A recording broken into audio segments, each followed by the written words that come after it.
We are here with Professor Deepak Hegde. How are you? Excellent. How are you? So you are the Associate Professor of Management and Organizations at NYU Stern School of Business. That's correct. I think you're bringing a very interesting perspective because you're really teaching the next generation about entrepreneurship, innovation. So maybe just a little bit to start about you and your background. Sure. I started my professional career as an engineer and then wanted to tackle problems that are larger than the ones that I got to working for a large company as an engineer. And so I switched to economics and public policy. That's what got me oriented into problems of health as well as innovation and thinking about how we can bring ideas that are generated at places like research universities into place and harness them to really improve lives and so on. And so that has largely been the focus of my research over the last 80 years. In terms of teaching at the Stern School of Business, I teach a course on strategy for our MBA students.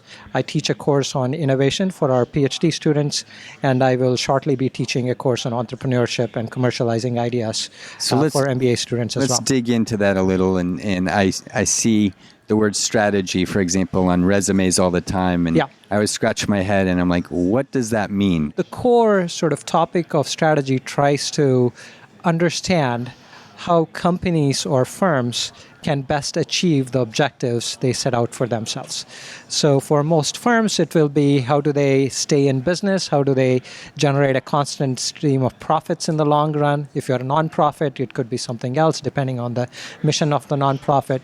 But that's basically the study of strategy. How do you systematically try to achieve the objectives that you set out for yourself as a firm, and how can you continue to do it over the long run in the presence of competition? So do you have any crib notes here, any things that we can, pearls of wisdom that we can share with maybe innovators, entrepreneurs that are searching to be strategic and as you say, leverage strategy to not only stay in business but thrive? One of the key ways in which you can always stay competitive and make sure that you stay relevant and differentiate yourself from others is by doing things that no one else is doing.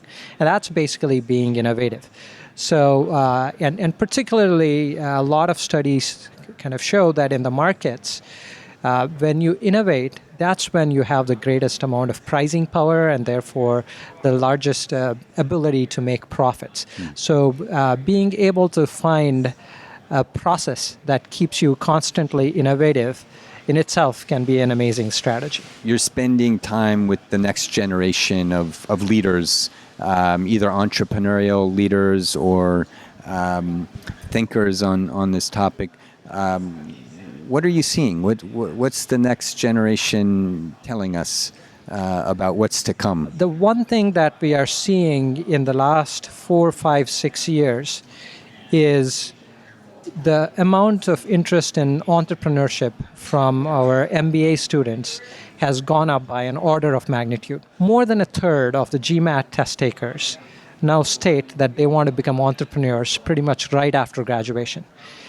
This is pretty much unprecedented. Most of the MBAs that historically came in wanted to do so to either switch industries or to basically have a better job in whatever they were doing. But now a very large percentage, close to the majority, want to take up entrepreneurship right after graduating. So that is inspiring, particularly for someone who teaches innovation and entrepreneurship. So this might seem like a weird question, but the concept of entrepreneurship itself is really about building and experimenting and getting your hands dirty and trying it. Yes. I know there's one school of thought which is just go start your startup. Yes. And as opposed to go to school to learn how to build a startup. Yes. What are your thoughts there? I think of most entrepreneurship as involving two components. One is coming up with a core idea that is going to set you apart from the rest of the existing businesses. The other is systematically thinking about what the best way to take the idea to the markets are. And I think that there is a lot that business schools can teach on the latter side which is where most of the business school academics have historically spent their thinking and have done their research on. So I think for a lot of the entrepreneurship, yes, it is true. I think it would be hard for business schools to make an argument that we can teach a brilliant scientist who is going to find a cure for cancer how to do it. That certainly has to come either from their own passions or from their own original backgrounds outside of the business school. But in taking that next step from the idea to the markets, I think business schools have a lot to offer. And I believe students are increasingly recognizing it, which is part of why we may be seeing an uptick in the students that want to pursue entrepreneurship right out of business school. So one of the big challenges we're focusing on at Startup Health, one of our health moonshots is what we call cost to zero. Yeah. And really that's a fancy way of saying, let's reinvent the business models. Yep. How do we've seen this happen in other industries, telecom, virtually every industry to a certain extent is the prices are decreasing. There's new pricing strategies, in some cases free. Yeah. What do you see as the opportunities in healthcare, specifically around business model innovation? A thing that seems to be happening across the landscape, and New York is a fantastic place to be talking about this particular change, is the disruption of different industries that is happening from software or software-oriented technologies, right? So take an industry like finance or publishing, for example. Much of the improvements that are happening are through disruptions of existing ways of doing things in these industries through digital means of either generating or distributing kind of the core services. So fintech lies at the cusp of digital and finance, pubtech likewise at the cusp of publishing and finance. Likewise, I also think digital health and health tech offers a very huge opportunity, both to reduce the cost of R&D, but also in reducing the cost of distribution and allocation that happens after you find a solution for a particular cure or a disease.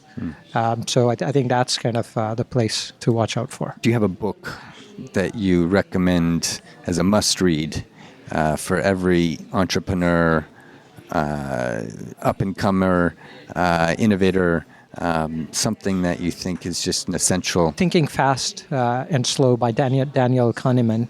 Daniel Kahneman is a Nobel laureate in economics. He basically collects the wisdom of a lot of work done by psychologists as well as economists, as well as his own work, to lay down certain patterns that individuals use to think and how being aware of these can in turn allow us to make better decisions. I think it's a very general book that can be helpful for entrepreneurs, but also for others who are generally interested in improving their ability to make decisions.